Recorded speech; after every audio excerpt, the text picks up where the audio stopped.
The Scream and the Fog. The town of Ravenswood had always been surrounded by myths. Nestled between towering cliffs and an endless forest, it was known for its perpetual mist, a dense fog that rolled in every evening and lingered until dawn. The villagers spoke of eerie sounds carried on the wind, whispers, cries, and sometimes a blood-curdling scream. The elders warned against venturing into the fog, saying that those who did never returned.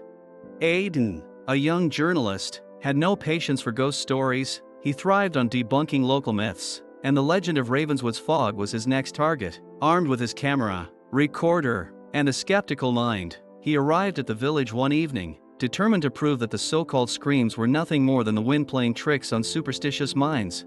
He checked into the only inn in town, a rustic place run by an old woman named Edith. "You should leave before nightfall," she warned as she handed him his room key. "The fog is alive, and it does not welcome strangers." Aidan chuckled, shaking his head. "I'll be fine, ma'am, just here to gather some facts."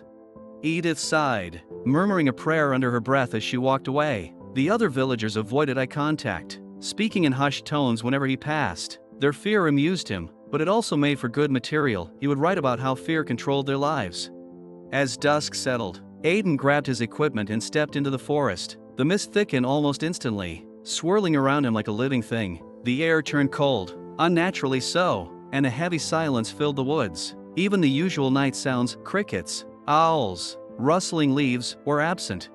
His flashlight barely cut through the fog. Every direction looked the same, the trees mere shadows in the dense white veil. Yet, Aidan pressed on, his camera rolling, his recorder picking up nothing but his own footsteps crunching on the damp ground.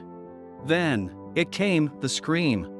High-pitched, agonizing, echoing through the trees. It was not the wind. It was human, or something trying to sound human. Aidan froze, his heart pounding. The scream came again, closer this time.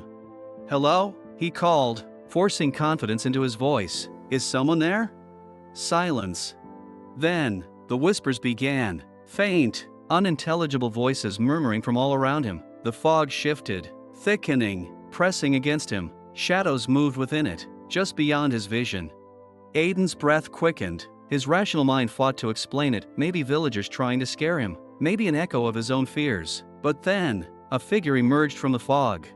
A woman, pale, with hollow eyes and tattered clothes. Her mouth opened unnaturally wide, and the scream erupted from her lips again, except this time, it came from everywhere at once, surrounding him. The sound was unbearable, slicing through his skull like a blade.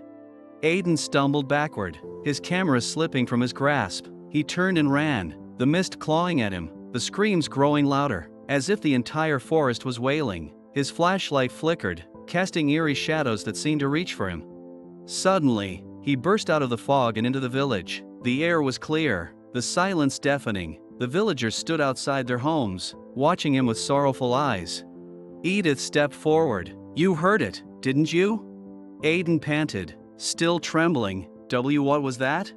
She sighed. "That was Eliza. She was once one of us, long ago, a healer, accused of witchcraft and left to die in the woods. When the fog took her, she became part of it. Now, she calls out, trapping those who listen."